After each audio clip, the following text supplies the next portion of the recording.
बोलो जय श्री राम। सनातन धर्म की, सनातन धर्म की। बहुत अच्छा। व्यासपीठ पर विराजमान भगवान के रूप में शास्त्री जी का चरण स्पर्श करता हूँ, वंदन करता हूँ, अभिनंदन करता हूँ।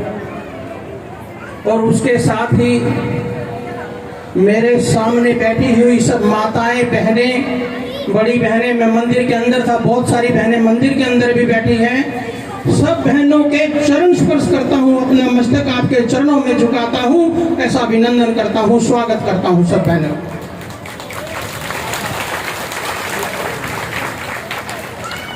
अभी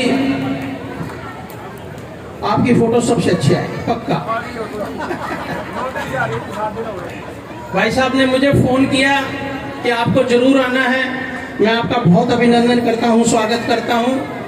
हमारे साथ हमारे बीजेपी के भाई श्याम जी, हमारे इस जिला के संयोजक मंदिर प्रकोष्ठ के बदेरा जी, बहन पूनम जी, और इस मंदिर की जो आयोजन कमेटी है।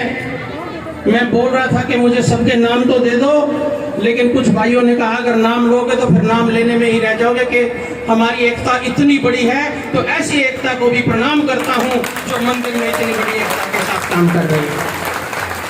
ये भी बहुत बड़ी बात है। उन्होंने कहा इतनी लंबी लिस्ट है हमारी एकता की, आप नाम ही लेते रह जाओगे, दो शब्द भी नहीं बोल पाओगे। तो ऐसे सारी बहनों को और भाइयों को चरण स्पर्श करता हूं जो इस मंदिर के इतने अच्छे ढंग से आयोजन जो कर रही है, आयोजन कमेटी, मंदिर कमेटी, सबका अभिनंदन, सबका स्वागत। अभी कथा बीच में रुक गई, मुझे अच्छा तो नहीं लग रहा, बीच में टपक गया हूं, लेकिन मन करता है, मंदिरों की जिम्मेवारी मेरे पास है काम करने की, और मुझे बहुत सौभाग्य प्राप्त होता है बहनों के चरण स्पर्श करने में, और गद्दी का भी आशीर्वाद मिलता है। सावन का महीना है, मेरी बहनों बड़ी ध्यान से मेरी बात को सुनना। 8 सोमवार है कि नहीं यार? मेरा आप सब बहनों से एक निवेदन है, अपनी संस्कृति को आगे ले जाने के लिए बच्चों को एक सोमवार मंदिर जरूर लेके आएं और उनसे जलाभिषेक जरूर कराएं। ऐसी आपसे विनती करता हूं, मेरी बहनों से करता हूं। क्योंकि मैं कई बैठकों में बोलता हूं, मेरी बहनों, मैं शुक्रवार को ओखला के अंदर गया था, वो दोपहरी थी, 2 हफ्ते की पहले की बात है, बहुत धूप चल रही थी। मैं किसी धर्म का विरोधी नहीं हूं। उनके छोटे छोटे बच्चे सिर पे टोपी पहन के, 5 साल के, 10 साल के, 15 साल के बच्चे जब तपती धूप में सड़क पर नमाज पढ़ सकते हैं, तो मेरे बच्चे जलाभिषेक क्यों नहीं कर सकते? मैं आपसे पूछना चाहता हूं, कर सकते हैं कि नहीं कर सकते? तो वादा करो हाथ खड़े करके बहनों को कि एक दिन मंदिर में अपने बच्चों से जलाभिषेक जरूर कराएंगी। मेरी बहनें अंदर मंदिर में भी बैठी हैं, मैं उनको देख नहीं सकता, उनसे भी निवेदन है। और मेरे जो बड़े साथी हैं, मेरे बुजुर्ग साथी, मेरे भाई साथी जो मेरी उम्र के हैं, वो ये शिकायत तो करते हैं मेरे बच्चे ने मेरे पैर नहीं छुए। अरे बच्चा पैर कब छुएगा? आप उसको कभी मंदिर लेकर ही नहीं जाते। जाते हैं क्या? टाइम नहीं है, बिजी है। नहीं, अगर संस्कृति को आगे बढ़ाना है तो ये करना होगा। अभी आपने देखा था पीछे एक बहुत बड़ी खबर आई थी, एक बेटी के 35 टुकड़े हो गए थे ना। वो 35 टुकड़े जो हुए थे, उस बेटी का कसूर नहीं था। उसमें अगर कसूर था, मेरे जैसे बाप का था जो कभी उसको मंदिर लेके ही नहीं गया, जिसने उसको शिक्षा दी ही नहीं। तो मेरा सब बहनों से, भाइयों से और नौजवान साथियों से अनुरोध है, मेरे नौजवान साथी पीछे खड़े हैं, सबसे हाथ जोड़ के विनती करता हूँ, सनातन धर्म की रक्षा में ही उत्थान है, भगवान की रक्षा में ही, भगवान की पूजा में ही उत्थान है। मंदिर आके बच्चों को एक बार आप सुबह जब बच्चे स्कूल जाते हैं एक नियति बना ले, तय कर लें कि बच्चे को एक आरती लगा दे, एक जोत लगा दे। बच्चे को बोलना है कि सुबह आपको मस्तक जगा के यहाँ जाना है। मैं गारंटी देता हूं 30 दिन के बाद जब बच्चा हर रोज वहां मस्तिष्क झुकाएगा, उसके अंदर इतनी ताकत प्रभु देगा कि वो अपने बाप के और अपने माँ के अपने आप 30वें दिन अपने आप पैर छू के जाएगा। लेकिन उनको कहीं लेके जाने की, उसको दिशा देने का काम भी हमारा है कि नहीं है बहनों? तो मेरा आपसे हाथ जोड़ के विनती है, श्रावण का महीना है, सावन के महीने में जैसे भी आपके पास टाइम हो, बच्चों को मंदिर जरूर लेके आए, बच्चों का मंदिर का रास्ता जरूर दिखाएं। और आप भागवत में आई, इस भागवत का वातावरण या कण कण में भगवान बसता है। जो आप सांस ले रही है ना, भागवत में आने का मतलब है साक्षात भगवान की कथा में आना। और ऐसे ऐसे प्रभुओं का जब आशीर्वाद मिलता है तो उस भागवत के अंदर 1000 गुना आपको आशीर्वाद मिलता है। और एक काम और करना, अगली बार से जगह कम है, मैं तो मुझे बड़ा तकलीफ होती है, दुख होता है। हजारों मंदिरों में मैं जाता हूँ, हर मंदिर ऐसे गलियों में खचाखच भरे हुए हैं।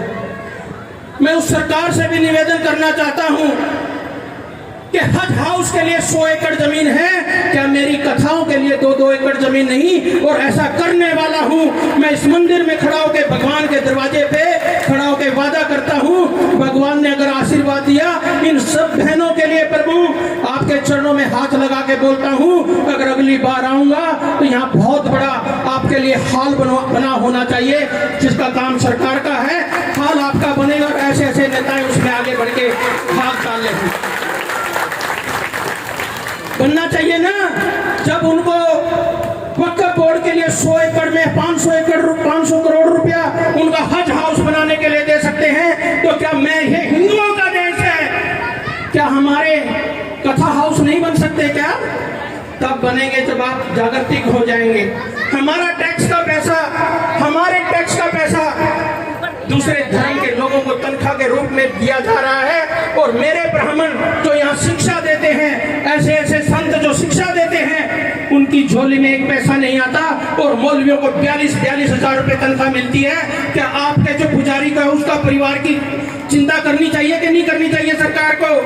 जो हमारे बच्चों को शिक्षा देते हैं, जो हमारे ब्राह्मण नेता सुबह ये बताते हैं कब अमावस्या होगी, कब चांद निकलेगा और कब कौन सा व्रत है, उनकी चिंता करने का भी हमारा नेतृत्व हमारा बनती है, हमारा निर्वाह बनता है कि हमें उसको ऐसा काम करना चाहिए। बोलो जय श्री राम। सनातन धर्म की।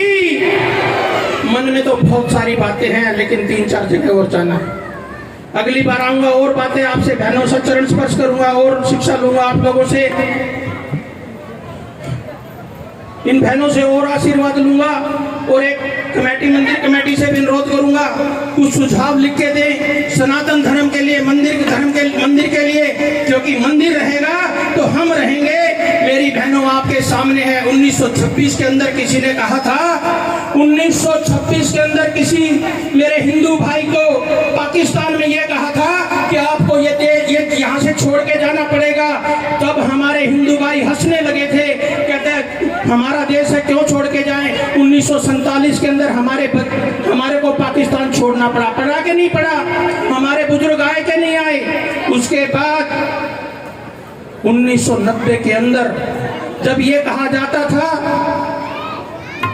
कि कश्मीर से हिंदुओं को छोड़ के जाना पड़ेगा, तब भी लोग हमारे हिंदू हंसते थे। और एक दिन उन लोगों ने दिखा दिया कि हमारे गरीब हिंदू, उन बुजुर्ग माताओं से, बहनों से पूछो जिनके दिल पे गुजरी है अपना मकान, घर, सब कुछ वहां से छोड़ के, और यहाँ कोई दिल्ली आया, कोई भोपाल गया और कोई कहीं गया तो कश्मीर खाली करना पड़ा। आज आपके बीच में ऐसा प्रधानमंत्री है, धारा 370 खत्म हुई और आज हमारा हिंदू वहां वापस जा रहा है। इस चीज के लिए माननीय प्रधानमंत्री जी का हम धन्यवाद करते हैं। लेकिन ये समस्या छोटी नहीं, बहुत बड़ी होती जा रही है।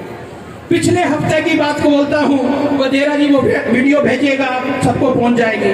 पिछले हफ्ते 139 परिवार जमुना पार मुसलमानों ने इकट्ठे होके उनके सामने ऐसी हालात पैदा कर दी, जो बहनें उठती थी सुबह उनके घर के बाहर मांस के टुकड़े डाल दिए, उनको मजबूर होके घर बेचने पड़े और वहां से आना पड़ा।